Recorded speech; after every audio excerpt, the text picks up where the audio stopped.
Tem muitos seguidores meus me dizendo que aqui no canal do YouTube não estão recebendo as minhas mensagens. Então, se você não ativou o sininho e não se inscreveu no canal, faça isso e se mesmo assim tiver acontecendo, que você me reporte para que eu possa melhorar e entender o que eu preciso fazer para que você então receba as nossas mensagens. Toda quarta e todo sábado tem mensagem nova, tem princípio novo para a sua vida.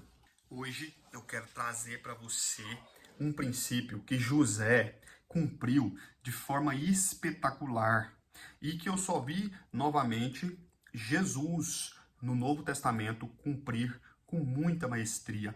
E nós muitas vezes perdemos a bênção porque ou sabemos que esse princípio existe e não cumprimos, ou então nós não cumprimos porque não queremos mesmo. José, quando ele entra na casa de Potifar, em pouco tempo ele se torna supervisor daquela casa. E é interessante você olhar e analisar toda a situação. Ele chega como escravo e logo se torna supervisor dessa casa. Mas olha o que diz a Bíblia a partir do verso 4. Nós estamos em Gênesis, capítulo 39, e no verso 4 diz assim: E José encontrou graça aos olhos dele, aos olhos de Potifar. Olha que coisa maravilhosa, porque nós sabemos que graça é favor imerecido da parte de Deus. Eu e você, nós não merecemos graça, mas Deus, na sua benevolência, na sua misericórdia, nos deu graça para que nós pudéssemos então abençoar outras pessoas, para que nós pudéssemos então crescermos como seres humanos. Então ele acha graça aos olhos de Potifar. E aqui vem o princípio que fez total diferença na vida dele, que ele cumpriu com muita sabedoria, que é a segunda parte do texto diz: e ele o serviu. E o princípio é: esteja disposto a servir em meio à crise. É claro que, imaginando a situação que José vivia, ele poderia muito bem chegar na casa de Potifar e dizer assim: eu não quero nem saber, eu estou revoltado com Deus, então por esse motivo que eles me matem, mas eu não vou fazer nada. Porém, José sabia que existia algo muito maior do que a ida dele simplesmente lá para a casa de Potifar. E a Bíblia vai nos dizer aqui em Eclesiastes, capítulo de número 3, diz assim: Salomão diz que há tempo para todas as coisas debaixo dos céus e acima da terra. Então, há tempo para plantar e há tempo de colher. Há tempo de se alegrar e há tempo de chorar. Quantos de nós começamos a plantar hoje e já queremos colher amanhã?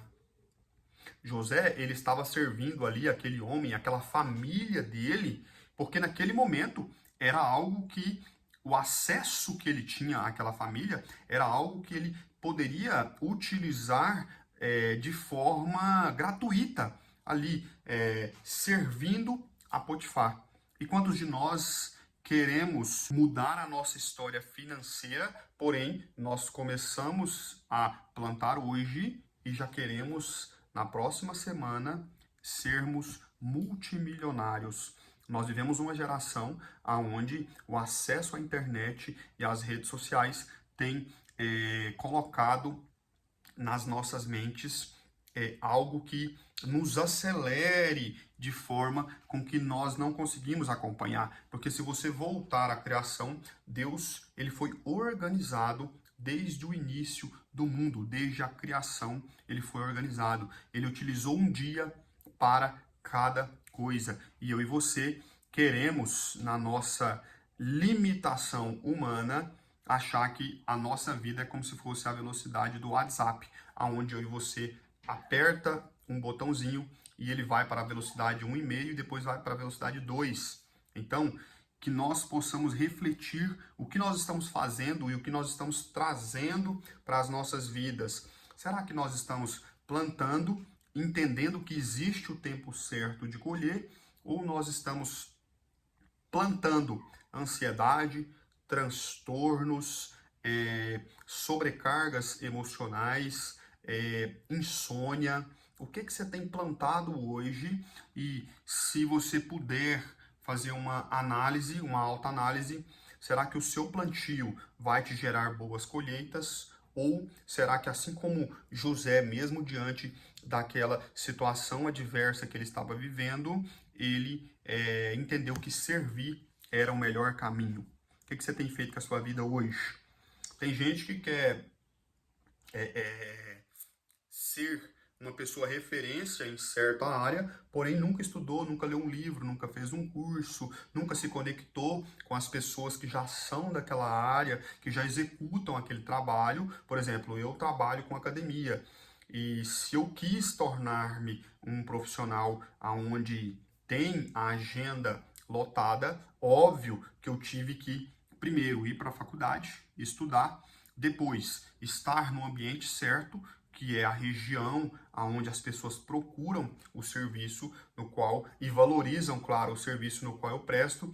E a terceira coisa é verdadeiramente você se tornar ali referência na prática como um profissional. Não existe a possibilidade de pular essas etapas. Não tinha como eu ir para lá dar aula se eu não tivesse passado, então, pelo menos 4 anos na faculdade. E, além disso, ter feito cursos extracurriculares. Então, o que eu quero te dizer hoje é que, mesmo que você queira começar uma mudança hoje, uma transformação em alguma área da sua vida, você vai precisar entender que existe tempo de plantar e existe tempo de colher, mas que nesse processo, nesse período de início que você decidiu, porque precisava haver uma decisão diante dessa situação, e o tempo de colheita, você vai precisar aprender a servir as pessoas de alguma forma durante esse trajeto. Então, olha só, José, após servir,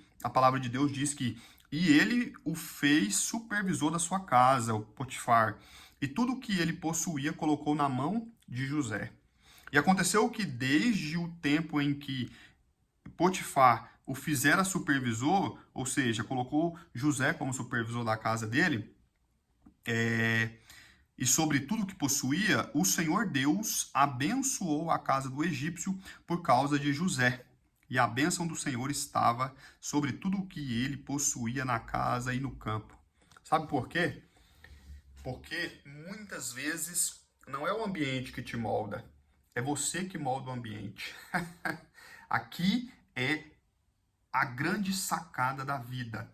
Muitos de nós nos deixamos levar diante das situações até o ponto de negligenciarmos aquilo que Deus colocou nas nossas vidas. Mas se você é sal da terra e luz do mundo, aonde você chega, aonde a sua presença está, o maligno tem que fugir. Ou seja, a doença tem que sair, a depressão tem que pular fora, a briga no seu relacionamento ela tem que cessar, a criação dos seus filhos precisam ser baseadas nos princípios bíblicos e não na rede social, não através do celular. Você precisa entender que aonde você está é você que molda o ambiente, não o ambiente que te molda. E é por isso que eu disse que você precisa estar com as pessoas certas, se conectando nos lugares certos e nos ambientes corretos, para que verdadeiramente você possa então ser um espelho para outras pessoas. Porque se você tem hoje uma fraqueza na sua vida,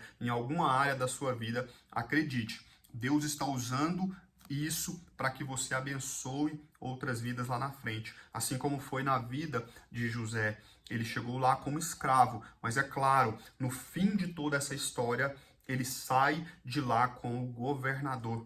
E através da vida dele, uma nação inteira, que era a nação de Israel, a família dele foi transformada através da vida de José. Então que hoje você possa entender algumas coisas, que pessoas serão abençoadas através da sua vida. Assim como quando José entrou na casa de Potifar, a vida de Potifar foi transformada, que a vida daqueles que dependem de você será transformada através da sua história, porque Deus está com você.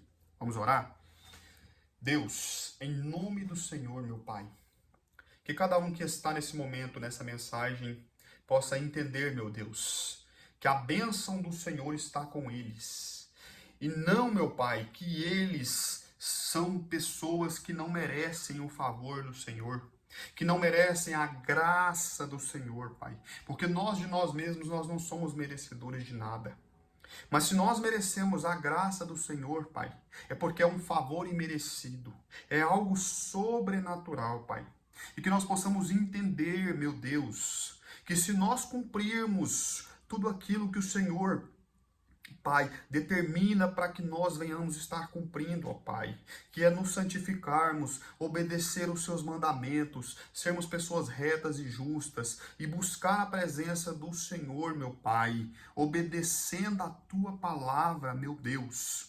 Que através das nossas vidas, uma geração, a próxima geração nossa, será transformada. Que pessoas que hoje estão depressivas sairão da depressão através da nossa vida, através do nosso testemunho. Que pessoas que se sentem fracassadas e abandonadas hoje serão transformadas através da nossa vida e do nosso testemunho. Que pessoas que se sentem, ó Pai, totalmente fragilizadas emocionalmente em seus relacionamentos, vão perceber através do nosso testemunho, ó Pai, que ainda existe vida, meu Deus, que ainda existe possibilidade e que o Senhor é o Deus do impossível para transformar todas as situações, meu Deus. Pai, em nome do Senhor, visita cada uma dessas pessoas, é o que eu te peço, em nome do Senhor Jesus.